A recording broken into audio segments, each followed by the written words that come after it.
is my prayer and hope that this video is going to find you when you're doing fine and in good health. I'm also doing fine at this peripheral end, as you can see. So let me know where you're watching this video from. Republic, which country, which state, which region, which island, and in the Caribbean going forward. I've got a lot of things I want to speak about, but majorly thematic area are the two. One, I want to look at the Trump executive order stopping birthright news. Number two, I want to look at the message that the Farrakhan Louise, that's the civil rights activist who is a Jamaican, sent an urgent message, and very importantly, to Jamaicans themselves. So these are the two messages that I want to look at because they are forming larger, broad perspective of our discourse today. Because, you know, America has just gone to election with the new President Trump, and the Trump has got 100 plus executive orders, and he continues to sign others. Others are so controversial, others are so good and to protect the American for themselves, and others are also affecting the entire world. Well, we want to delve in and look at the ramification and the consequences of Trump executive orders, mostly the birthright citizenship, the executive orders that's so controversial, arguably, and stopping the immigrants who has got no papers, their students, their children, not to acquire the direct citizenship. So these are the things that we want to discuss, plus all this kind of a message. So if you want to know the ramification, if at all Trump decided to go head on head with that one, what would be the ramification? And plus the civil messages from the civil activist, Louis Farrakhan, message to Jamaicans was so appealing, was so good, because Louis Farrakhan was reminding Jamaican a very important thing that we are going to look at the progression stages of this video. So if you're coming across this video for the very first time, kindly click at the notification bell so that whenever I upload a video, YouTube shall notify you going forward. My silent watcher and everybody, kindly please subscribe to this YouTube channel. So let's dive in straight away. Ladies and gentlemen, welcome back to my YouTube chit chat. My name is Sinazak and this is my YouTube channel. So guys, the message that is coming in is one: Trump executive order stopping birthright has just been stopped and lifted temporarily by the federal judge in Sierra Leone. The judge termed it as a blatant violation of the Constitution because the 14th Amendment gives people expressive rights, an inherent right, and it's human right that you cannot take it away from them. That the question that people are asking themselves, what would be the Trump reaction? Has the Trump executive order been stopped permanently, or Trump has got issues or leeway where this issue can be addressed amicably? Well, we've just been told Trump has received the bad news and Trump is considering to go to the Supreme Court to appeal. The question whether the Supreme Court will stay the order, or will uplift the order, that is now the bone and the nuts to crack. Another question that majority of people are asking, and even the attorneys, even the lobby groups, the civil rights activists, the human rights, they're asking themselves, is Trump playing an authoritarian playbook? They're asking themselves a question that sometimes they lack answers. What if Trump just decided like now, whether the Supreme Court will stay it or lift it? I am the president. I have to play according to my authoritarian playbook. What would be the ramifications and the implication that the entire world are now watching what is taking place? What would be the precedence that the world supremo, the superpower, who have been in the front of championing the democracy, and other worlds are following because of the democracy, what will be the precedent set for other countries to follow? Another question that people might ask, Does the present president executive orders supersedes the supreme constitution of the country? Which one is supreme? The president executive order or the constitution? These are the questions that we are going to answer when we are delving deep towards this topic. What is going on going here? forward. So But let's watch this video. let's start with first of all, Corey, what this pushback, this breaking news, right? Breaking news, this judge rejecting Trump's executive order. A sign of things to come, you think, Corey? Well, it's hard to predict. It's certainly the right thing to do, and I couldn't agree more with what this judge says. This is an blatantly unconstitutional executive order. The 14th Amendment says very clearly, if you were born in the United States, you are a citizen. And so by executive order, you can't revoke the Constitution, and yet that's what Trump is trying to do here. Now, why would he do such a thing? I think it's part of his authoritarian playbook, his wannabe authoritarian playbook, to say, hey, I'm the president. I don't have to follow the Constitution. I could essentially revoke it with an executive order, and I dare you, the Supreme Court, which ultimately will decide this, to defy me.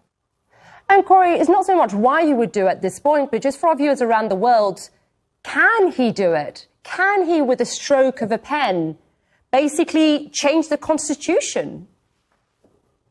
Absolutely not. The way the system is supposed to work and the law works is that the Constitution is the highest law of the land. And an executive order can't just say, hey, I don't like this part of the Constitution. For instance, you couldn't have an executive order that just revoked the First Amendment guaranteeing the freedom of speech.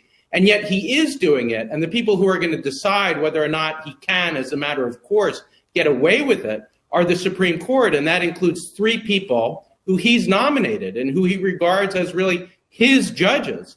Now, what should they do? Absolutely, they should say this is unconstitutional. They should push back as hard as they can. And even if they don't, even if they bow to this wannabe authoritarian, the fact is, legitimately, it should not stand. The Constitution stands above any act of a Judge president. Corey. So There's how an do you attorney think that- in the United States of America, and he's saying he couldn't agree anymore with the federal judge because that is the best thing that ought to have been done. He's being asked a question that can the president revoke the Constitution by an executive order? And that's the question that we're asking themselves. We've just heard it from him extensively that the supreme governing document of the country is the Constitution of the United States, not the executive order, not any other thing. Even if the Supreme Court decided to bow to Donald Trump, what will stand is the Constitution of the great United States of America, not the executive order. You know, then the judge is saying the president maybe has got a playbook. He wanna be an authoritarian president, but that one cannot be because people are going to resist it. You know, so there is a lot of things that are going to happen in America with all this kind of birthright citizenship, because majority of people, en masse, who are in America, majority of them gain citizenship because they were birthright. In fact, that is a universal suffrage. That it has been the practice and it has been the precedent. Now, the question that now Corey again was asked, and what if now at this point Trump decided to do it? Or what is the meaningful thing that Trump can do? Corey is saying executive order cannot revoke the Constitution itself. The Constitution itself is supreme and stands. That if President Trump wants to negate around all these kind of things, therefore he need to go and seek to amend the 14th Amendment. And all these things must move to the Senate and the Congress House. But in there's now the problem because Trump also is controlling the both houses because of the tyranny of numbers. He has got the tyranny numbers. Will the Congress and the House of Representatives, if at all this issue is stable in the Senate, and of course in the Senate yesterday, this issue itself is blowing hot air, and people are contesting it, and and the Senate House itself is hell inside over there because people detested it. Even the Republican, they detested this thing because this thing touches all lives squarely. Even if you are in Republican or Democrats, these people affecting everyone. So I still believe if this thing goes to the House of Congress and the representative, I believe it won't see the light of the day. The court have just started and the court has just blocked it, pending hearing. I think it won't see the day. But in the Supreme Court, majority of people are worried because Trump has got his 2 or 3 judges that nominated there who are from the Republican. These people sometimes could meddle. Now, these are the things that people are still waiting to see whether these judges will play the Trump's playbook of authoritarian or will maintain the law. People are still waiting up from there. So this is it that you're waiting going forward. So let me know what you think at the comment section concerning this Trump's executive order and how it's been stopped, awaiting Supreme Court to adjudicate about this matter. Mr. Louis Farrakhan, who is a civil activist with an urgent message to Jamaican, because this message is coming at a time when Jamaican is going through a lot. And at this moment, is telling Jamaican, this is the time that you seek unity. This is the time that you stopped all this divisive politics for our country to move forward. Because it is at this hour that Jamaicans really need to come together for the betterment of their country. Perhaps let's just go straight and listen to Louis Farrakhan spewing wisdom, mainly to Jamaicans. Then we'll come to get to know the intended purpose of that message. Why now? And what is good for Jamaicans going forward. Because this geopolitics itself, I've decided to delve in it and to take this route because I want to break the monotonous. It's not always Marwa. No, Marwa is a very good person, but at this trajectory, I've taken sabbatical from it. Maybe once in a time or a while, I will be touching on Marwas. But this now, for my development and my capacity to understand the geopolitics, I've decided to delve into this trajectory. So let's dive in with me. To our brothers and sisters in Jamaica, that life is more important than party. And Jamaica is more important than party politics. In America, partisan politics is literally destroying the country. So even though we disagree, that disagreement should never allow us to take the life of another human being simply because they are a member of a different party. On an official visit to the Gleaner, Minister Farrakhan, who was a key player in the organisation of America's Million Man March in October of 1995, said Jamaican politics should be about more than just political tribalism and thuggery. So now if I got a yellow shirt or a green shirt, does that mean that it has deprived me of my humanity? So we've got to outgrow these immature expressions of our differences. Jamaican politics must never degenerate into thuggishness. Politics is a means to an end, and the end should always be for the good of the island of Jamaica and all its people. But in a bleak warning to Jamaica, Minister Farrakhan warned of a revolution by the people unless government acted quickly to rectify Jamaica's debt problem. There's a bitter pill that Jamaica has to swallow because of the debt of $216 billion and the slowdown in the economy. So let us hope and let us pray that we will be able to ease the pain through good politics. But at the same time, if we don't move quickly, the masses will rise in Jamaica, just like they're doing all over the world. And what I would hate to see is that a well-armed army and police force will shoot down those in the street. In Jamaica, I'm skipping. They tried in 1976 to organize a military coup to overthrow Michael Manley. In 1976, they supported attempts to assassinate Michael Manley on 3 different occasions. The little man who led Jamaica, who spoke at Savior's Day, was such a threat to our government that they attempted 3 times to assassinate the man in 1976. So later, they found a way to get rid of him through riots in the street over food when they cut off assistance to Jamaica. That is a great message from Mr. Lewis Farrakhan. The guy is just spewing wisdom, and I agree with him up to that point. You know, Jamaican is at whole level.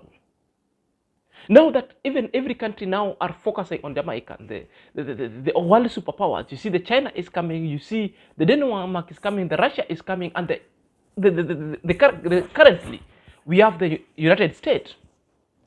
This alone tells us that Jamaicans stand a focal point and a focal interest of development going forward. You know, let's go to the message itself, then we'll come to know the intended purpose of this message. Partisan politics destroy the fabric nature of the country, be it social, be it economic, and how the system of the country runs. If we will discern and desist of partisan politics itself, therefore, this is how the country will get itself on a development kind of trajectory. I want to talk about my country, Kenya, vis-a-vis Jamaica. Jamaica is big as compared to my country. Jamaica has got resources, strategically located. If I compare to Nairobi, also Nairobi is strategically located. That's why you see every headquarters, every international organ body that's governing entire world, the headquarters in Nairobi, Kenya. You talk of the United Nations office, Kenya. You talk of USAID, Kenya. All of it governing bodies, they're in Nairobi, Kenya, because Nairobi, it is the gateway to entire Africa. If you want to access Africa so easily, you'll have to take a plane first to land to Kenya, then you get to other countries itself. The same to Jamaica, strategically located.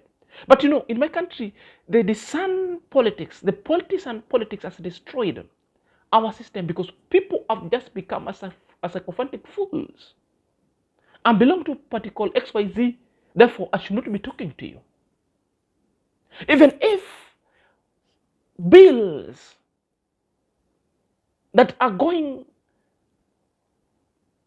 to steer a country to development growth, because this bill has come from party ABC, but I'm party XYZ, we don't want to see its merit. We don't want to see how constructive this bill is.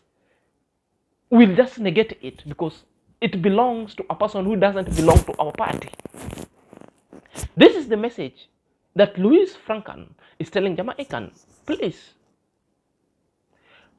if I belong to a divergent view and a different party, that one does not mean that my life is useless. It should just be taken off. It's the same style of politics happening in Kenya. So this is the message. Why is this message? We've seen the world superpowers are now scrambling back to Jamaica. Others might call it neocolonialism. Others might call it scrambling for resources, of which I still believe both. China has been there, building good roads. Are you there? Doing magnificent things. But the fact is, they're not doing it for free. They're doing it for the resources that Jamaican people are having. Russia is coming because they want also to exploit the same. United States of America is coming because they want to exploit the same. That's why in the face of all this, Louis is telling you, please, we know the foreigners are coming to expedite and use our resources. But if they come and they find us so divisive, Therefore, you risk being recolonized again.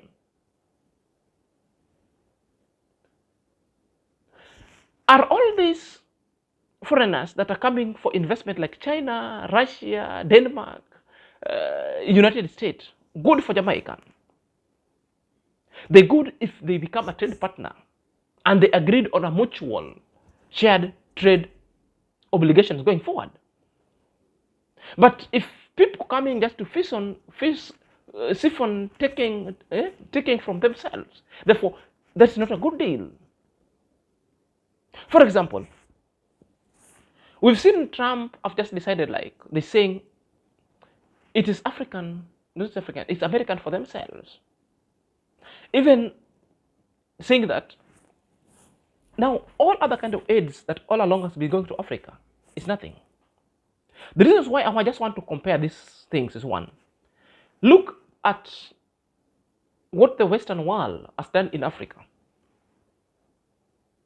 If Jamaicans want to get a book and study what will really happen to them, if all these people come down and starting scrambling for their resources, look at what has been happening in Africa. How as these people came into Africa and left Africa now at their deathbed. One, came and siphoned all the resources, made Africans to fight themselves. There is every coup after every coup because the presidents elected there are serving the interest of the Western leaders.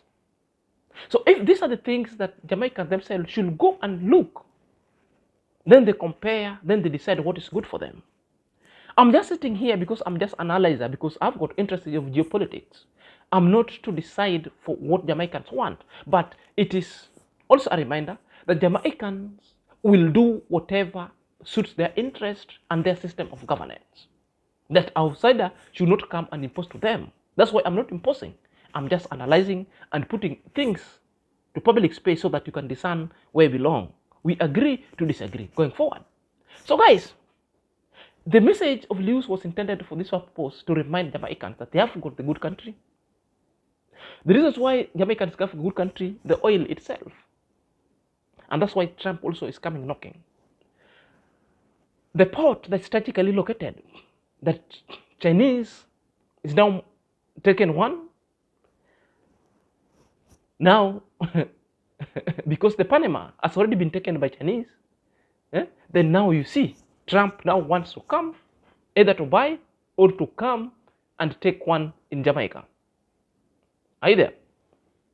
Jamaican is all the gateways where you can move to other Caribbean countries, where you can even go to the United States of America or to the entire America, Jamaica. Then it opens all the doorways for you to move in through other. So it's strategically located. That's why you see people are scrambling for it. But at this moment, it's when the citizens of all like Jamaicans needed to like come together to unite and put their government in check constructively and without jeopardizing its policy. But I mean here, good policy. Then Jamaican will be great again, just like United States of America. So let me know what's your thought or what's your take at the comment section. Until next time, this is Senior.